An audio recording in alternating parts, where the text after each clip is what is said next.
Hello, everyone. Welcome back to After Hours of Alexander B. And today we will be talking about Apecoin. And that's right, we're no longer talking about dog related currencies. We're talking about monkeys now, baby. And that's why there's a floating picture of one on my desktop.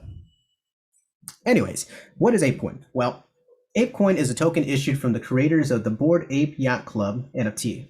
And this has brought the hive of entities now into the cryptocurrency economy via the Ethereum blockchain. For those of you who need a little bit more explanation, well, the Ethereum blockchain, which is also known as a cryptocurrency in the cryptocurrency market, is also a network that can produce tokens on its own. So you go onto the Ethereum network, you create your own token, and therefore it is dubbed a ERC-20 token. Now, this network does not actually name it ERC-20, but you can rename your token into whatever you want, but that's the protocol for which the token is on. In this case, it's tied to the network. Now, that's how you got Apecoin, really. They have DAO governance, which allows the individuals holding the token to vote on community measures most of the time. Well, actually, all the time if there's a vote, anyways. What is it used for, though? Well, Apecoin aims to be sort of an investment fund slash venture capital fund that's going to be used by the community for events, merchandise, future projects, and other things. They do mention on their website charity work, so that is awesome as well. I do like that. I really like that about projects that aim to help others. But what are the pros and cons of a DAO? Well, the vote is decentralized on the pro side, meaning there's no interference. The community can participate in steering the direction of the project, and of course that means you got to have skin in the game.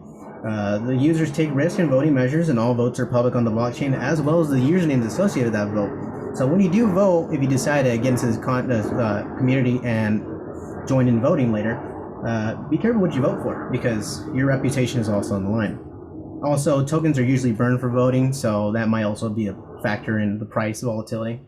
The cons are reduced speed and decision making of the members, such as time zones and priorities. Some people just buy the token, flip it, and get out. Some just don't know what they're doing, and others are serious about the project but may not vote sometimes.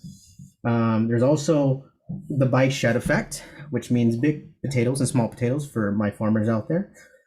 Pretty much a bike shed means is that, let's say they want to buy 5 yachts for 10 million, and then they want to buy a building for like 50 million, or a facility for something, and then they have a $350 proposal to buy coffee machines for everybody, or $35 per coffee machine, something like that.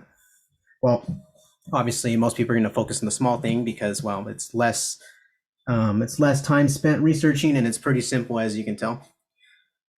That can be very detrimental to a project, because a lot of big proposals might get ignored or voted on little, which could drive the project into the ground usually. Now, last thing is security, which means everything's on the blockchain, which means it's online, which does not mean it is impossible to hack.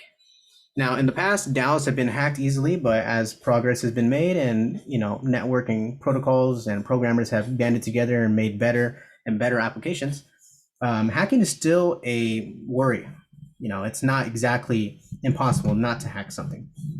In other words, you're taking a risk with the DAO. It can be hacked. It doesn't mean it'll hack you, but sometimes, a lot of the coins or liquidity is taken out. So it could affect you, just not always. Sometimes it'll impact you directly. Sometimes it'll impact you indirectly. So be careful when you're choosing a coin to vote in, or a network to vote in, or a community project to vote in. Really, pretty much just be careful what you're getting into. That's pretty much what it means. Now, what is the supply? Supply is 1 billion tokens, and the contract allows no more minting or burning of those tokens, which means what you get is what you get. If there's a billion, there's a billion. If there's 100, there's 100. It's really up to you to figure out what you want to do. If you want to buy, hold, buy, sell, other stuff like that. Now, with all that supply, you're probably wondering why on the exchanges it shows a certain supply versus what's supposed to be out there.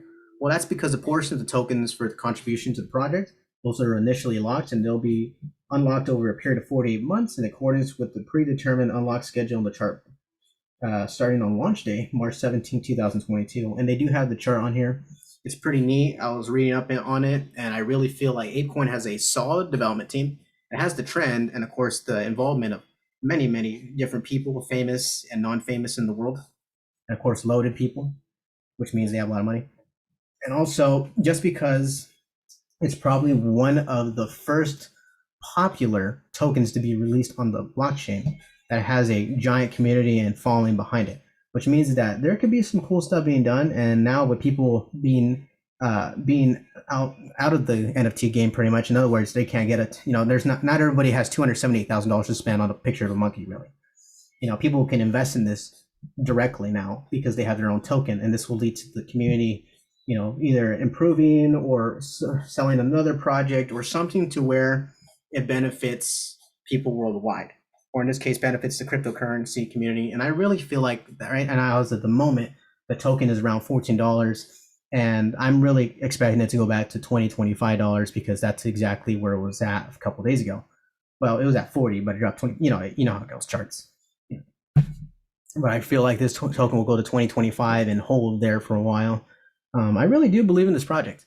I really hope that the Bay Area Yacht Club NFT developers can get a hold on what they're getting themselves into, which I'm sure they already know what they're getting themselves into, and they can use this to not only benefit themselves but to benefit other NFT projects and spawn different attributes and different mentalities in the future of future projects and the development of Web3, which is pretty much the verification. Web3 is just verification of items and documents and protocols. Really, it just verifies that you own specifically something, and it's locked in forever.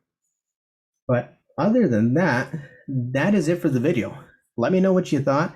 I really hope that people band together and know what they're getting into. Remember to do your research. I'm not a financial advisor. I'm not licensed, especially in cryptocurrency. Make sure to do your own research. And of course, if you need any sort of stock tips, or in this case, crypto tips, consult a financial advisor, because we're in for a really, really crazy ride of all this volatility. So I'll catch you guys next time. Please like the video and subscribe if you can. And I will see you on the next video.